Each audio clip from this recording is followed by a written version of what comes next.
That shit bring back memories. The race cars from the Grand Prix. From the Grand Prix, I can hear them damn cars all the way from downtown. And I live way on the other side.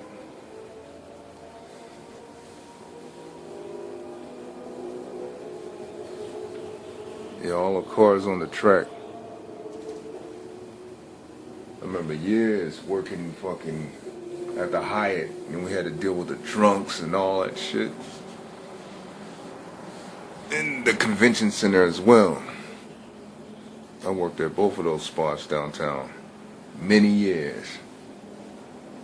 And it was always hard to get this weekend off when I would request for those days off, because today is my birthday, April 17th. And I always had to put a request in and shit. And if somebody that got seniority over me, I wouldn't be able to get the damn weekend off. Or whatever day that my B-day would fall on.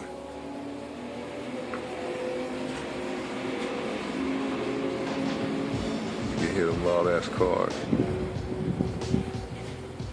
Memories. Always reminded by it every year in the springtime.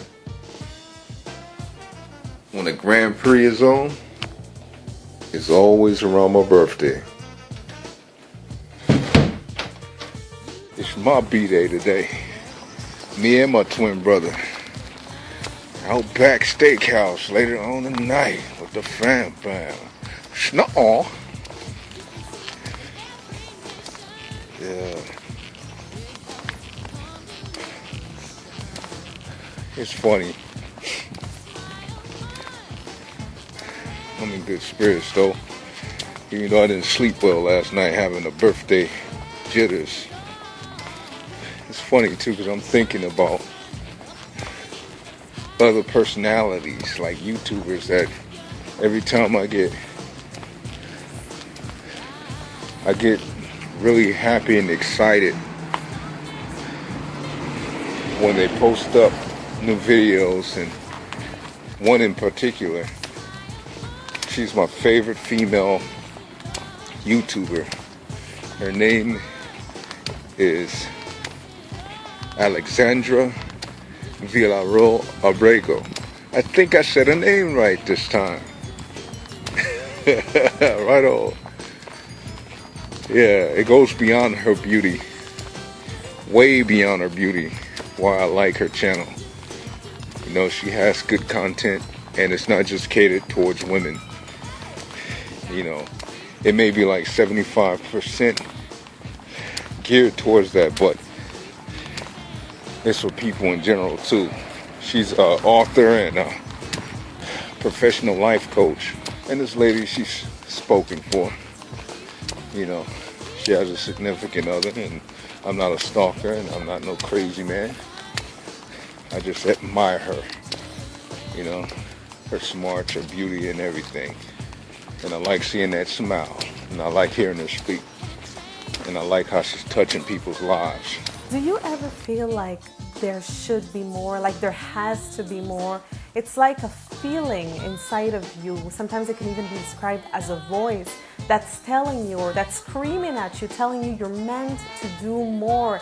You're meant for bigger and greater things in life. Well, if you answered yes to any of these questions, it's normal. It is normal because you are being called by your greater self, by the powerful you.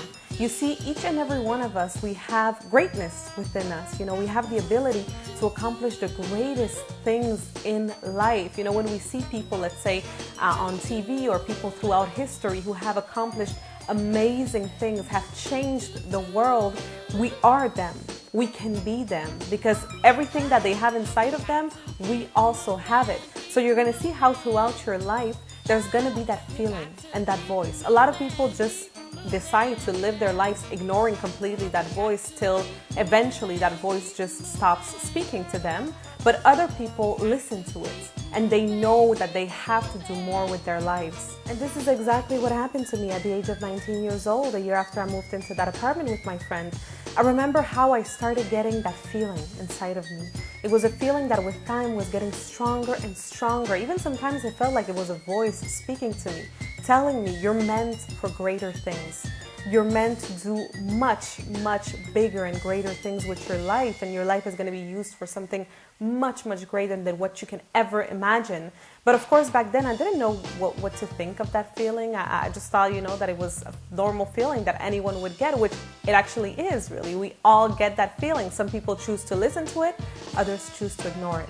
At that time, I remember a few weeks later, after I had that dream that I tell you about in the last training video, I remember how one morning I was going to this job that I hated, and I had been working at that job for a year, and it was just a dead-end job. I hated going there, but of course I had to do it in order to pay the bills at the end of the month, of course.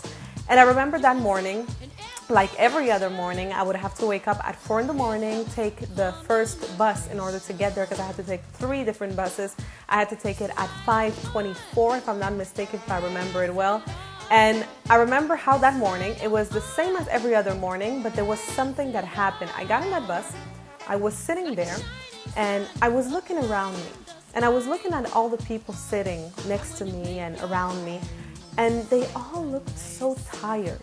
They all looked very, very exhausted. Like, just tired of living the life that they were living, a life where there was not really a purpose. They had to wake up every morning, go to this job that they didn't necessarily like, but they had to do it, in order to survive.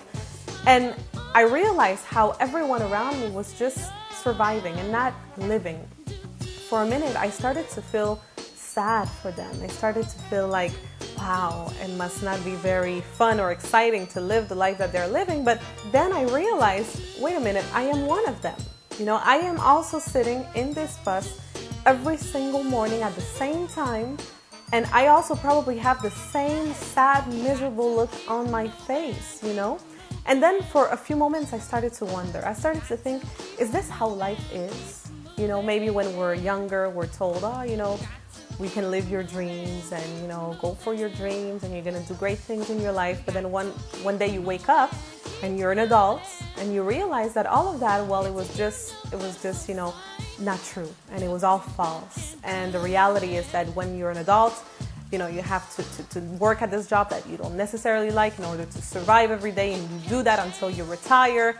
And then when you retire, if you're lucky enough and if you saved enough, then finally you can start doing the things that you like. But before that, well, you just have to survive and not live fully and truly. And for a moment, I started to get used to that idea. I started to say, well, maybe that's what life is. And I guess I just realized what life is about.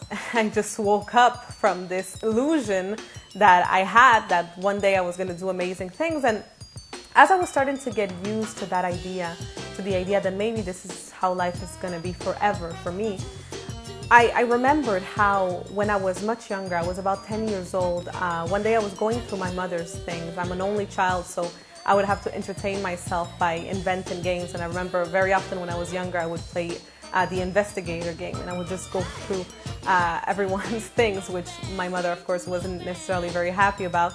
And I remember I found this business card, and it was a business card of my father's business. And behind the card, there was a phone number, and it was the phone number of a clinic. There was the name of the clinic and the phone number. I guess maybe it was a few weeks or months later, I don't remember, since I was 10 years old. I asked my mother what it was.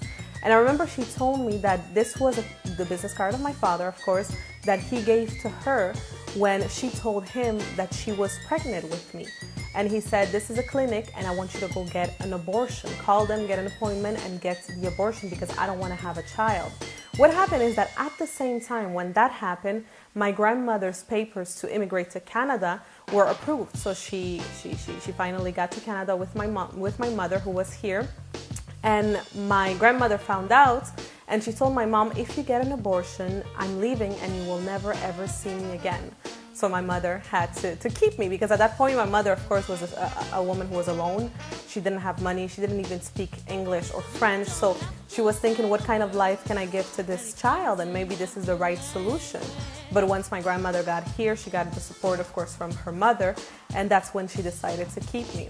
And the reason why I'm sharing this story with you is because when I was in the bus that morning, at that point probably it was like 5:45 in the morning, and I was thinking about how maybe life is supposed to be like that. And maybe one day we all wake up and we realize that, this is just the life that we're supposed to live, and maybe we're not supposed to do great things with our life.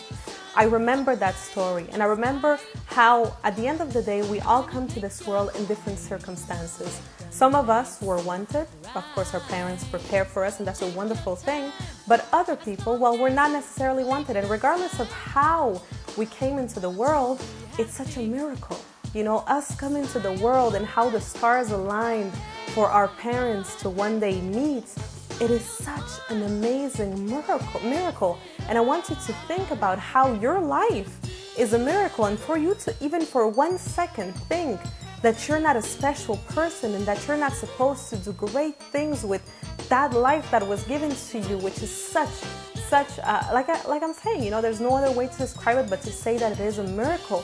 Well, it's such a waste of life if you don't choose to listen to the great self, to the powerful self within you that's telling you that you are meant to do amazing things.